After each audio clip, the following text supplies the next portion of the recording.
আসসালামু আলাইকুম রহমতুল্লাহ। সম্মানিত ভিউয়ার্স, আপনাদের সামনে আজ অত্যন্ত একটি গুরুত্বপূর্ণ আলোচনা করব, অর্থাৎ কিভাবে আত্মার রোগ সরিয়ে আত্মিকভাবে সবল হবেন সেই উপায় আমি বলে দিব।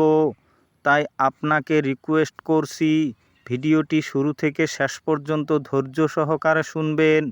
দেখুন দরদি, আত্মাকে সবল ও সুস্থ করার একমাত্র উপায় হচ্ছে পবিত্র কোরআন। পবিত্র কোরআনেই আপনার আত্মাকে সবল করে তুলবে।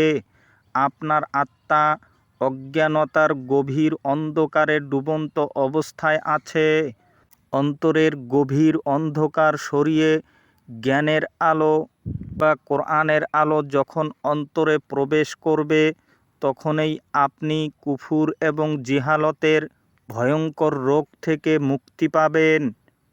দয়াময় আল্লাহ সূরা বনী ইসরাঈলের ৮২ নম্বর আয়াতে বলেন, আমি পবিত্র কোরআন থেকেই কোরআন অবতীর্ণ করি, যা মুমিনদের জন্য আরোগ্য ও রহমত, কিন্তু অস্বীকারীদের ক্ষতি বৃদ্ধি করে। তাছাড়া সূরা ইউনূসের ৫৭ নম্বর আয়াতে দয়াময় আল্লাহ বলেন, ইয়া আইয়ুহান নাসু ক্বাদ জাআতকুম মাউইযাতুম মির রাব্বিকুম ওয়া শিফাউল লিমা ফিস সুদুরি ওয়া হুদান ওয়া রাহমাতুল লিল মুমিনিন।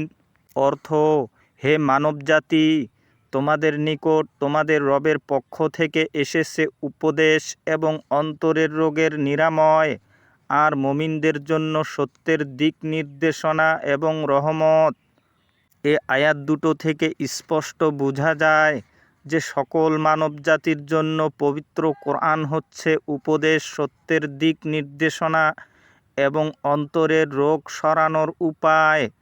তাই আমাদেরকে অবশ্যই পবিত্র কোরআন গ্রহণ করে নিজেদের জীবনে প্রয়োগ করতে হবে, তবেই আত্মার রোগ নিরাময় হবে এবং অনন্তকালের জন্য মুক্তি পাব। আশা করি বিষয়টি ক্লিয়ার হয়েছে। আজ এতটুকু বলে সকলের মঙ্গল কামনা করি আজকের মতো বিদায় নিলাম। জয় হোক সত্যের। খোদা হাফিজ।